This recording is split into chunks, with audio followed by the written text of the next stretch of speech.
कृपया लक्ष दें। जयपुर वाया कोटा। कृपया ध्यान आपको अहमदाबाद दिल्ली में आपका स्वागत। लखनऊ जंक्शन ನಿಲ್ದಾಣದ ಕಡೆಗೆ ಹೊರಟಿರುವವರೇ पॉलोबोसी स्टेशन नेताजी भवन कृपया ध्यान दो। खाने के लिए खाएंगे ना इसके बाद? हाँ बिल्कुल आराम से बैठ के कबाब खाए जाएंगे। बड़ा आपने मंगाया सर? देखिए, जब आप कोई चीज के लिए समय लेते हैं ना, और मैंने काफी देर समय लिया और फिर वो पेशेंस वाली सोच समझ के जो पेशेंस वाली जो बात आज इस पिच पे नहीं दिख रही थी, वो मैंने खाने में मेन्यू ढूंढ के की है। कहते हैं ना, good things come to those who wait. और देखिए हैदराबाद सबर का फल मीठा होता है। एब्सोल्युटली। और हैदराबाद ने भी काफी समय लिया अपनी इनिंग्स में, और स्कोर कार्ड पर एक बार नजर डालते हैं तो पहली इनिंग्स के बाद 121 ऑन द बोर्ड, 8 विकेट के नुकसान पर राहुल त्रिपाठी 41 बॉल से, अनमोलप्रीत सिंह जो पहला मैच खेल रहे हैं इस सीजन का 31 run, Abdul Samad impact player के रूप में आए थे और उनका अच्छा कैमियो टुवर्ड्स द एंड, और Krunal Pandya pick of the bowlers अपने 4 ओवर में उन्होंने 3 विकेट चटकाए, सिर्फ 18 रन कंसीड किए। और क्यों ना हम कृणाल पांड्या के साथ ही शुरुआत करें। पहले 2 मैचेस में इतने इफेक्टिव नहीं थे, लेकिन आज क्या परफॉर्मेंस थी। देखिए, जब आप आईपीएल खेलते हैं ना, तो कुछ ऐसे मैचेस जरूर होंगे जहां पे आपके मतलब का पिच मिलेगा। बट फिर बॉल तो डालनी है, परफॉर्म करना है। जरूरी नहीं होता कि पाटा विकेट पे भी रन बन जाए।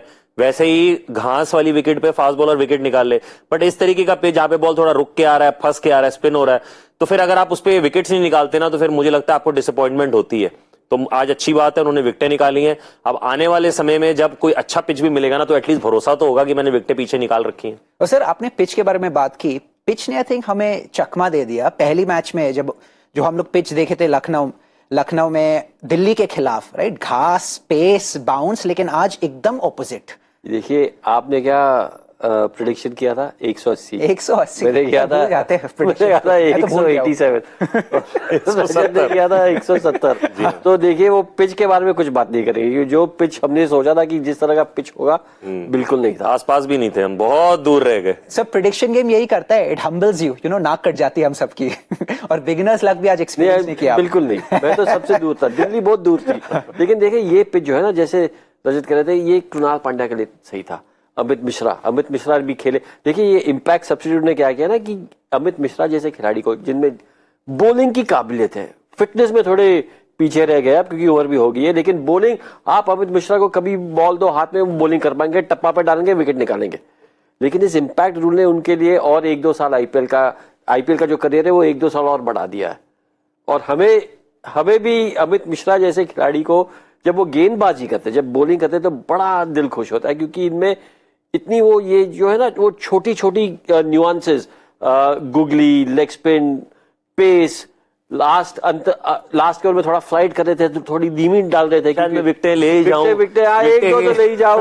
वो चतुराई, अनुभव, उनके साथ गेंदबाजी। सर, लेकिन एक डाइविंग कैच भी लिया, तो फील्डिंग में भी आज ऐसा कैच मैंने फुल मार्क्स ऐसा कैच मिशिगन मैंने 10 साल पहले भी नहीं देखा ना, जो अब देख रहा हूँ।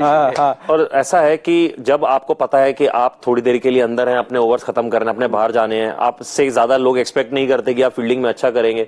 जब आप खुद ही अपने आप से एक्सपेक्ट नहीं करते, तो वो डेफिनेटली आप अच्छा ही करते हैं। और जब उन्होंने वो कैच लिया था, बाकी सबका रिएक्शन, के राहुल का रिएक्शन, गौतम गंभीर के मुंह में स्माइल, अरे सबको पता था कि ये मिशी से ऐसा कैच, अगर मुझे कोई बोले कैच ऑफ द टूर्नामेंट, मैं ये कैच ऑफ द टूर्नामेंट का ये मिशी अभी दे देते, एक वीक हुआ है, लेकिन अभी दे देते। इतना अच्छा कैच था। लेकिन सरप्राइज तो, और प्लेजेंटली सरप्राइज तो आई थिंक हार्दिक पांड्या की परफॉर्मेंस देखकर भी थे। हार्दिक पांड्या मैं कह रहा हूँ, कृणाल पांड्या, थोड़ा कंफ्यूज हो गया।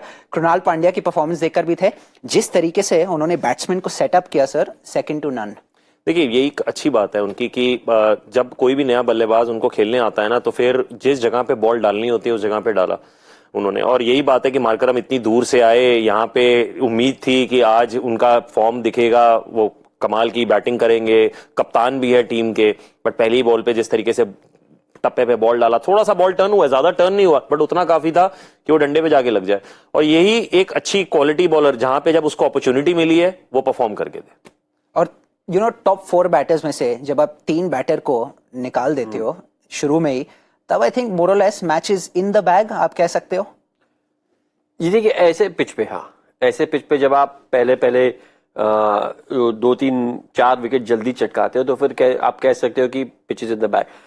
बात हो रही थी, चर्चा हो रही थी ऑफ एयर कि क्या ये सही निर्णय है टॉस जीत के पहले बल्लेबाजी का, और मेरा मानना है कि सही निर्णय था सतह को देख के, क्योंकि जैसे टर्न हो रहा है ये तो सेकेंड हाफ में भी और ज्यादा टर्न होगा। लेकिन रजत कह रहे थे कि, और मैं समझ सकता हूं, आप कह रहे थे कि ये जो स्कोर है, हाँ, अगर आपको ये स्कोर चेस करना हो, यही टीम को, सनराइजर्स को 140 चेस करना हो, तो वो थोड़ा और आसान होता है क्योंकि आपके सामने एक लक्ष्य है, एक टारगेट है, तो उस हिसाब से आप बल्लेबाजी करते हो।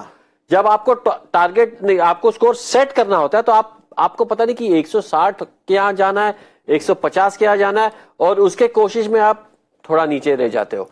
तो शायद ऐसे ये कहते ना कि 50-50, मेरा मानना था कि ये सही निर्णय पिच को देखे, लेकिन मैं समझ सकता हूँ कि रजत कह रहे थे कि क्या ये शायद चेस करना बेहतर हो सकता है, क्योंकि आपके सामने एक लक्ष्य है जो फिर आपकी इनिंग जो है, आपकी पारी जो आप प्लान कर सकते हो, पेस कर सकते हो। और देखिए, जो अच्छी टीमें होती हैं ना, मुझे ऐसा लगता है कि वो बहुत जल्दी पिच को पढ़ लेती हैं। बल्लेबाज अच्छा होता है जो पिच को पढ़ लेता है, और मुझे लगता है कि शुरुआत में जब लगातार फटाफट विकेटें गिर गई ना, तो फिर उनको ये लगा कि यार हम चलो अपनी विकेट बचाते हैं, कहीं ऐसा ना हो कि बाद में विकेटें ना, बट वो जो लिबर्टी नहीं मिली बड़े शॉट्स मारने की।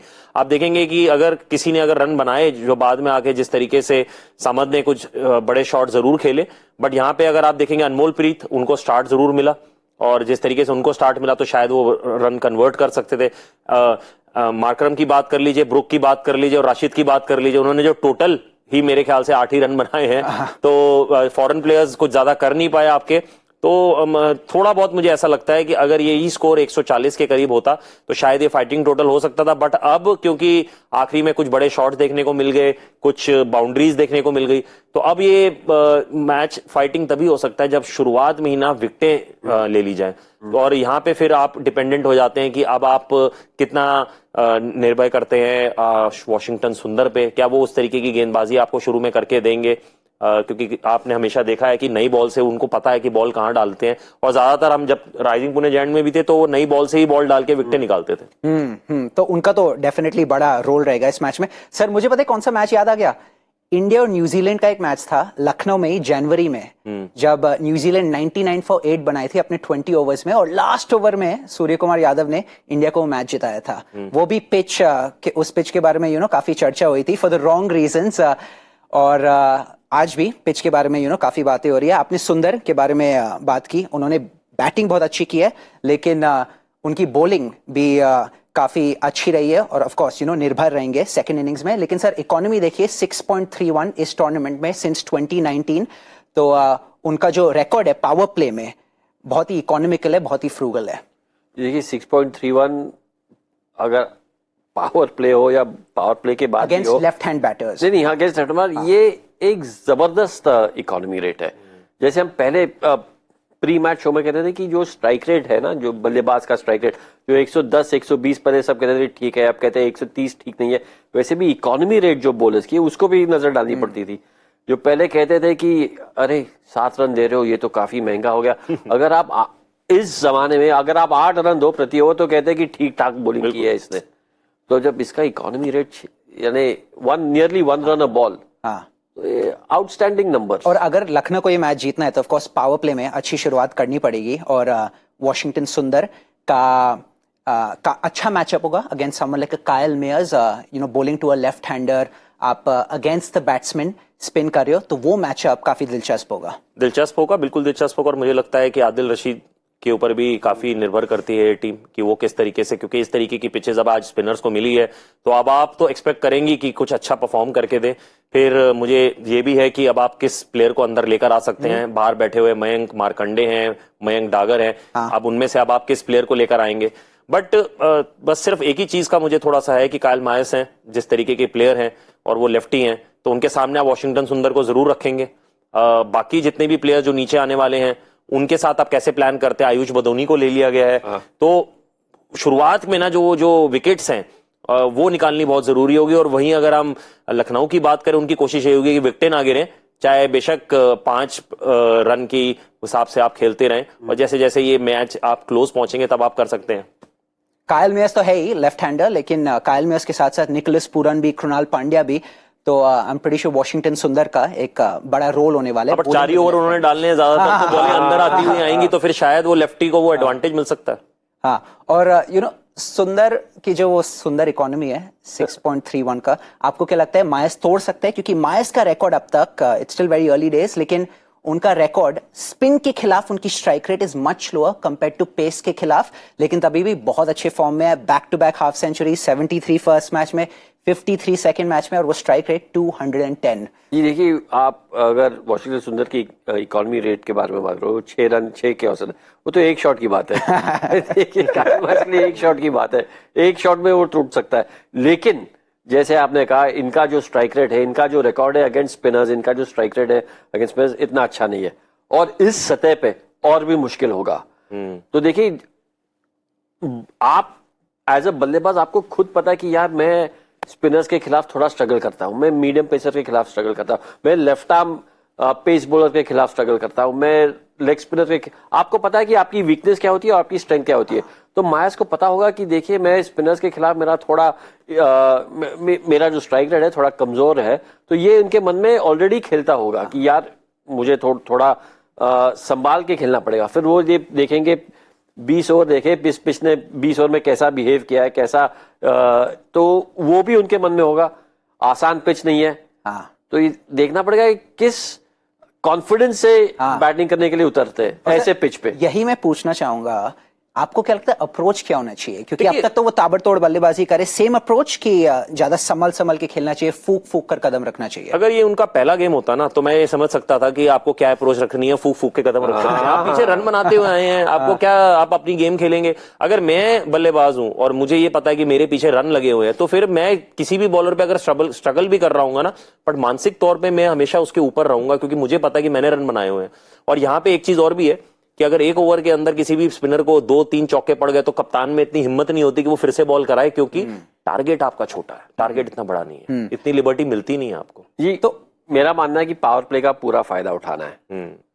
हमने देखा था अनमोल प्रीत ने रन बनाए थे पावर प्ले में, स्ट्राइक रेट सबसे बेहतर उनका है, यानी जिन्होंने रन बनाए उनमें से।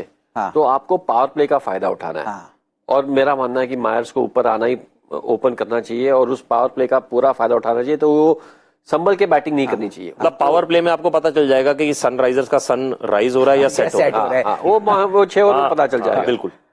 और ताकि सनराइजर्स का सन सेट होए और राइज होए और सेट नहीं होए, हैदराबाद को क्या करना चाहिए आपके हिसाब से? हम लोग ने लखनऊ की स्ट्रैटेजी के बारे में बात की, but what do you think Hyderabad can do ताकि वो लोग अपने मैच विनिंग चांसेस को मैक्सिमाइज कर पाए? देखिए, मेरे को लगता है कि स्पिनर्स को जितना जल्दी लेकर आएंगे उतना बेहतर होगा। भुवनेश्वर कुमार की अगर यहाँ पे, मुझे ऐसा लगता नहीं है कि इतनी बॉल स्विंग होने वाली है, अनटिल अनलेस की लगातार वो कटर्स डालने वाली बात हो। उमरान मलिक को शायद वेट करा सकते हैं, क्योंकि उनका बॉल बैट पे आ सकता है, या फिर आपके पास उस तरीके की गेंदबाजी है कि आप हर बॉल को कटर फेंक सकते हैं, फिर मीडियम पेस डाल सकते हैं। और पता नहीं होता, क्रिकेट बहुत फनी गेम है, हमने देखा है कि गेम कभी भी चेंज हो सकता है। और यहाँ पे ऐसा नहीं है कि हम सिर्फ ये कह रहे हैं कि एलएसजी इस मैच को जीतने वाला है, ये मैच बदल भी सकता है अगर शुरुआत में जल्दी विकेटें गिर जाए। तो ये जो पावर प्ले है, अगर यही पावर प्ले सनराइजर्स के हक में चला गया, तो फिर ये गेम आपको कहीं ना कहीं चेंज होता हुआ, बदला हुआ भी दिखेगा। और जैसे आपने कहा, cricket is a funny game, ये मैच बदल भी सकता है। अगर ये मैच में एक प्लेयर के पास मैच बदलने की क्षमता है फ्रॉम हैदराबाद, आप किसे पिक करेंगे? एंड फ्रॉम लखनऊ आप किसे पिक करेंगे? देखिए, अगर आप बात करें तो वॉशिंगटन सुंदर को मैं पिक करूंगा, उन पे बहुत डिपेंड करता है, क्योंकि वो आपको नई बॉल या पावर प्ले में जरूर दिखेंगे। और रही बात एलएसजी की, तो यहाँ पे मुझे ऐसा लगता है कि मैं बहुत निर्भर करता हूँ कायल मायस पे, क्योंकि वो रन बनाते हुए आए हुए बल्लेबाज हैं। तो आप हमेशा चाहेंगे कि जो रन अच्छे फॉर्म में चल रहा है ना, वो उस फॉर्म को कंटिन्यू करे इस मैच में, और वो मैचअप भी बहुत अच्छा होगा। रोहन भाई, आपके मुझे लगता है कि एलएसजी के लिए मेरा पिक होगा केएल राहुल, क्योंकि अब जो वो बल्लेबाजी करने जाएंगे इस सतह पे, इस पिच पे, स्ट्राइक रेट की कोई चर्चा नहीं होगी। तो वो स्ट्राइक रेट का वो जो उनके मन में वो नहीं होगा। वो खेलेंगे सिर्फ उनका ये एक विचार होगा, 120 ओवर मुझे खेले। अगर केएल राहुल 20 ओवर खेलते हैं इस पिच पे, तो फिर लखनऊ मैच जीत। और हैदराबाद से वॉशिंगटन सुंदर और आदिल रशीद, ये दो जो स्पिनर गेंदबाजी करेंगे। और अगर स्पिनर ने विकेट चटकाए 3-3, 2-2, 3-3, तो फिर हैदराबाद का स्पिनर्स सनराइजर्स के और बल्लेबाज एलएसजी के इसके बीच की बैटल है। तो सेटअप तो बहुत अच्छा है। देखिए सर, फर्स्ट इनिंग्स प्रेडिक्शन में तो हमारी नाक कट गई। अब मौका है टू रिडीम आवरसेल्व्स। आपके पावर प्ले प्रिडिक्शंस। देखिए पावर प्ले में मुझे लगता है कि अराउंड 35 और 40 एक स्कोर बताना है ना हमें, तो मैं 40 लेके चलता 40 कितने विकेट? हूं। एक विकेट। 40 for 1, 38 for 2। 38 for 2, मैं कहूंगा 45 for 3। आप भी अपने प्रिडिक्शन प्लीज कमेंट सेक्शन में हमारे साथ शेयर कीजिए। Thank you so much to RNR की जोड़ी, आपको भी बहुत बहुत धन्यवाद। And please join us again for the post match show. Match के बाद देखते हैं how this match plays out. Jaipur via Kota. कृपया ध्यान रखो, अहमदाबाद दिल्ली में आपका स्वागत। ನಿಲ್ದಾಣದ ಕಡೆಗೆ ಹೊರಟಿರುವರೈ Hyderabad Express, Doloboti Station, Netaji Bhavan.